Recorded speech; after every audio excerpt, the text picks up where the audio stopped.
नमस्कार, to the point देख रहे हैं आप। मैं हूं आपके साथ सबा शाहिद शेख।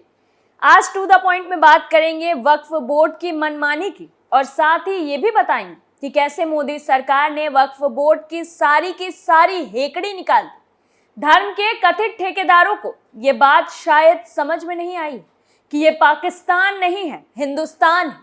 यहाँ पर शरिया कानून नहीं चलता है, यहाँ पर सारे कामकाज और कानून संविधान के मुताबिक चलता है। आंध्र प्रदेश का वक्फ बोर्ड अपनी मस्ती में इतना ज्यादा चूर हो गया है कि वो अब संविधान के खिलाफ जा रहा है, अपने मन मुताबिक फैसले कर रहा है। लेकिन उनके बढ़ते कदमों को रोकने का काम हमारे देश की केंद्र सरकार कर रही और साथ ही उनकी लिमिट्स भी बता रही कि आप अपनी हद में रहिए। वक्फ बोर्ड पता नहीं अपने आप को क्या समझता है कि अब किसी को काफिर घोषित करने का काम कर रहा है। हमारे हिंदुस्तान की खूबसूरती कि यहाँ पर हिंदू, मुस्लिम, सिख, ईसाई सब मिलकर रहते हैं। सब अपने अपने धर्मों को मानने के लिए पूरी तरह से स्वतंत्र हैं। हर किसी को हक है कि वो किसी धर्म की पूजा करना चाहता है या फिर किसकी इबादत करना चाहता है, और हक हमारे देश का संविधान भारत में रहने वाले हर शख्स को देता है। लेकिन हिंदुस्तान के कुछ लोगों को काफिर घोषित करना ये कौन सा धर्म सिखाता है, ये समझ से परे है। अब नहीं चलेगी वक्फ बोर्ड की मनमानी।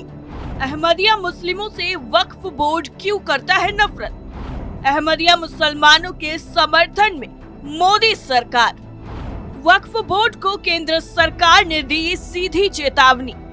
अहमदिया मुस्लिमों को वक्फ बोर्ड ने क्यों किया काफिर घोषित? केंद्र की मोदी सरकार ने वक्फ बोर्ड को कड़े लफ्जों में चेतावनी दी कि वो हिंदुस्तान में रहने वाले अहमदिया मुसलमानों के खिलाफ इस तरह की घटिया हरकत बिल्कुल बर्दाश्त नहीं करेंगे। दरअसल ये जो फतवा वाला खेल वक्फ बोर्ड खेलता है, इसको लेकर भी अब मोदी सरकार सख्त हो गई। आपको बता दें कि आंध्र प्रदेश वक्फ बोर्ड के एक फतवे पर केंद्र की मोदी सरकार ने सख्त नाराजगी जाहिर की। इस फतवे के जरिए अहमदिया समाज को गैर मुस्लिम और काफिर घोषित किया गया। केंद्र ने इसे घृणा फैलाने वाले यानी नफरत फैलाने वाली हरकत बताते हुए राज्य सरकार से पूछा कि किस आधार और अधिकार से ये फतवा जारी किया गया। यानी अब वक्फ बोर्ड से सीधा ये पूछा गया कि आप होते कौन किसी को काफिर घोषित करने वाले, और किस अधिकार के तहत आपने अहमदिया समुदाय को गैर मुस्लिम बता दिया। और इतना ही नहीं, उनके खिलाफ फतवा भी जारी कर दिया। वहीं इस पूरे मामले यानी वक्फ बोर्ड के फतवा जारी करने को लेकर अहमदिया मुसलमानों ने भी तगड़ा एक्शन ले लिया। उनकी तरफ से सीधा इस फतवे के खिलाफ केंद्रीय अल्पसंख्यक मंत्रालय से भी शिकायत कर दी, जिसके बाद खुद केंद्र सरकार ने इसमें हस्तक्षेप किया है और वक्फ बोर्ड को जमकर फटकार लगाई। केंद्रीय अल्पसंख्यक मंत्रालय जो स्मृति ईरानी के अंडर है, उसकी तरफ से आंध्र प्रदेश सरकार को एक पत्र लिखा गया और लिखे पत्र में कहा गया है कि अहमदिया मुस्लिम समुदाय की तरफ से 20 जुलाई 2023 को एक शिकायत प्राप्त हुई है। इसमें कहा गया है कि कुछ वक्फ बोर्ड अहमदिया समुदाय का विरोध कर रहे हैं और उन्हें इस्लाम से बाहर करने के लिए अवैध प्रस्ताव पारित कर रहे हैं। ये अहमदिया समुदाय के खिलाफ घृणा फैलाने वाली हरकत है। वक्फ बोर्ड के पास अहमदिया सहित किसी भी समुदाय की धार्मिक पहचान निर्धारित करने का अधिकार नहीं है। इतना ही नहीं, अल्पसंख्यक मंत्रालय ने यह भी कहा है कि वक्फ अधिनियम 1995 के तहत वक्फ बोर्ड को भारत में वक्फ संपत्तियों की देखरेख और उनका मैनेजमेंट का अधिकार है। राज्य वक्फ बोर्ड को इस तरह का आदेश पारित करने का कोई अधिकार नहीं। मंत्रालय ने आगे कहा है कि वक्फ अधिनियम 1955 के तहत वक्फ बोर्ड राज्य सरकार के एक निकाय के रूप में काम कर सकता है। इसका मतलब यह है कि वक्फ बोर्ड राज्य सरकार की तरफ से जारी आदेशों पर काम कर सकता है। उसे किसी भी गैर सरकारी संगठनों की तरफ से जारी फतवों पर संज्ञान लेने का कोई अधिकार बिल्कुल भी नहीं। मंत्रालय की तरफ से यह भी कहा गया कि वक्फ बोर्ड ने अपने अधिकार क्षेत्र का उल्लंघन किया है, उसे इस तरह के आदेश जारी करने का कोई अधिकार नहीं, खासकर तब जब इस तरह के आदेश से किसी समुदाय विशेष के खिलाफ घृणा और अहिंसुता पैदा हो सकती है। जो अधिकार वक्फ बोर्ड को है ही नहीं, उसका इस्तेमाल करके कैसे आप किसी दूसरे समुदाय को ठेस पहुंचा सकते हैं। मंत्रालय ने राज्य के मुख्य सचिव को मामले में दखल देने और जल्द से जल्द एक रिपोर्ट सौंपने का निर्देश दिया। मंत्रालय ने अधिकारियों को अलर्ट किया है कि इस मामले का असर पूरे देश पर पड़ा है। ये सब सुनने के बाद इस वक्त आपके भी जेहन में सवाल उठ रहे होंगे कि आखिर क्या है अहमदिया समुदाय के मुसलमानों से जुड़ा ये पूरा मामला, और वक्फ बोर्ड क्यों इनके पीछे हाथ धोकर पड़ा हुआ है। तो बताते हैं आप। दरअसल इस पूरे मामले की शुरुआत साल 2012 में हुई। आंध्र प्रदेश वक्फ बोर्ड ने अहमदिया को गैर मुस्लिम घोषित करने के लिए एक प्रस्ताव पारित किया था। वक्फ बोर्ड के इस फैसले को आंध्र प्रदेश हाई कोर्ट में चुनौती दी गई। हाई कोर्ट ने वक्फ बोर्ड के फैसले पर अंतरिम रोक लगा दी। बावजूद आंध्र प्रदेश वक्फ बोर्ड ने इसी साल फरवरी में एक और प्रस्ताव पारित किया। इस प्रस्ताव में कहा गया कि 26 मई 2009 को जमीयत उलेमाई की तरफ से जारी किए फतवे को देखते हुए कादियानी समुदाय को काफिर घोषित किया जाता है, यानी ये मुस्लिम नहीं। अहमदिया मुसलमानों के प्रतिनिधियों ने उससे कहा कि हाई कोर्ट के आदेश के बावजूद भी आंध्र प्रदेश वक्फ बोर्ड ने अपने अध्यक्ष के हस्ताक्षर के तहत एक और फतवा जारी किया, जिसमें कहा गया है कि जमीयतुल उलेमा के फतवे के मुताबिक अहमदिया मुसलमानों को काफिर घोषित किया जाता है। आपको बता दें कि अहमदिया मुस्लिमों को कादियानी भी कहा जाता है।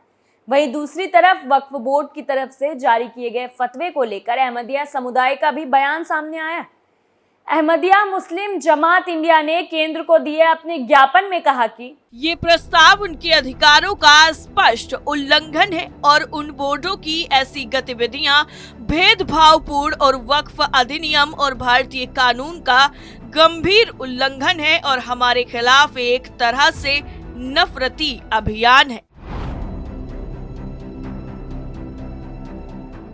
दरअसल पंजाब के लुधियाना जिले के कादियान गांव में मिर्जा गुलाम अहमद ने साल 1889 में अहमदिया समुदाय की शुरुआत की। अहमदिया सुन्नी मुसलमानों का एक उप संप्रदाय है। मिर्जा गुलाम अहमद खुद को पैगंबर मोहम्मद का अनुयायी और अल्लाह की ओर से चुना गया मसीहा बताते थे। मिर्जा गुलाम अहमद ने इस्लाम के अंदर पुनरुत्थान की शुरुआत की थी। इसे अहमदी आंदोलन और इससे जुड़े मुस्लिमों को अहमदिया बोला गया। अहमदिया मुस्लिम गुलाम अहमद को पैगंबर मोहम्मद के बाद का एक और पैगंबर या आखिरी पैगंबर मानते हैं। इसी वजह से बाकी मुस्लिम उनका विरोध करते हैं। क्योंकि गुलाम अहमद कादियान गांव से थे, इसलिए अहमदिया मुस्लिमों को कादियानी भी कहा जाता है। अहमदिया समुदाय में सबसे ऊंचा स्थान खलीफा का है और मिर्जा गुलाम अहमद ही अपने समुदाय के पहले खलीफा थे।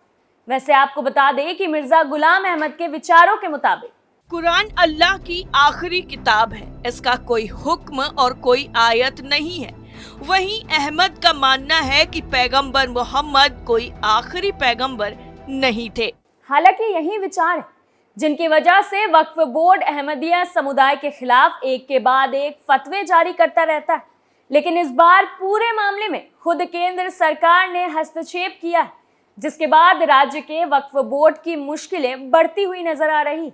बहरहाल आपको बता दें कि पाकिस्तान में अहमदिया समुदाय को लेकर वक्त वक्त पर दिल दहला देने वाली खबरें सामने आती रहती है, क्योंकि पाकिस्तान में अहमदिया समुदाय को मुस्लिम नहीं माना जाता है। शायद यही देखकर आंध्र प्रदेश के वक्फ बोर्ड ने अहमदिया समुदाय के खिलाफ फतवा जारी किया था। वैसे आपको बता दें कि अभी हाल ही में पाकिस्तान के कराची में चरमपंथी समूह तहरीक ए लब्बैक पाकिस्तान ने अहमदिया मुस्लिमों की मस्जिद में खूब तोड़फाड़ की थी। और ये पहली बार नहीं था जब पाकिस्तान में अहमदिया मुसलमानों और उनकी मस्जिदों पर हमला हुआ। वहीं इससे पहले कराची में ही जमशेद रोड पर मौजूद अहमदिया मुसलमानों की मस्जिद अहमदी जमात खाना में जाकर तोड़फोड़ की गई थी। इसके वायरल हुए वीडियो में कुछ लोग हथौड़ों से मस्जिद को तोड़ते हुए नजर आ रहे थे। पाकिस्तान में अहमदिया मुसलमानों पर हमलों और जुल्म का लंबा इतिहास रहा है, लेकिन पिछले कुछ महीनों की बात करें तो महज 3 महीनों के अंदर पाकिस्तानी चरमपंथियों ने 5 अहमदी मस्जिदों को निशाना बनाया। इससे पहले पिछले साल अगस्त में फैसलाबाद में अहमदिया समुदाय की 1 दर्जन से ज्यादा कब्रों को तोड़ा गया। पिछले साल में चरमपंथियों ने करीब 45 अहमदिया मुसलमानों की हत्या कर दी। दरअसल पाकिस्तान के संविधान में अहमदिया मुसलमानों को मुस्लिम माना ही नहीं गया है। उन्हें अल्पसंख्यक गैर मुस्लिम धार्मिक समुदाय का दर्जा दिया गया है। पाकिस्तान में न अहमदिया मुसलमानों के खिलाफ ईशा निंदा के मुकदमे दर्ज कर सजा देने के मामले आए दिन आते रहते हैं। ईशा निंदा के मामले में दोषी पाए जाने पर अहमदिया समुदाय के लोगों की हत्या भी कर दी जाती। आपको बता दें कि चरमपंथी ही नहीं, लिबरल मुस्लिम भी अहमदिया मुसलमानों को इस्लाम का विरोधी मानते। वहीं 1974 में अहमदिया मुसलमानों को गैर मुस्लिम अल्पसंख्यक घोषित किए जाने के बाद से समुदाय के लिए मस्जिद में जाने पर भी पाबंदी लगा दी गई। इसके बाद सैनिय तन्हा जिया उल हक के शासनकाल में एक अध्यादेश पारित कर उन्हें अपने आप को मुस्लिम कहने से भी रोक दिया गया। इसलिए पाकिस्तान में अहमदिया समुदाय की मस्जिदों और लोगों पर हमले होते। लेकिन ये पाकिस्तान नहीं है, हिंदुस्तान है। यहाँ पर सभी को बराबरी का हक मिला है, जो कोई भी बोर्ड या संगठन किसी से भी नहीं छीन सकता। फिलहाल के लिए टू द पॉइंट में इतना ही। बाकी तमाम बड़ी खबरों के लिए देखते रहिए कैपिटल टीवी। नमस्कार।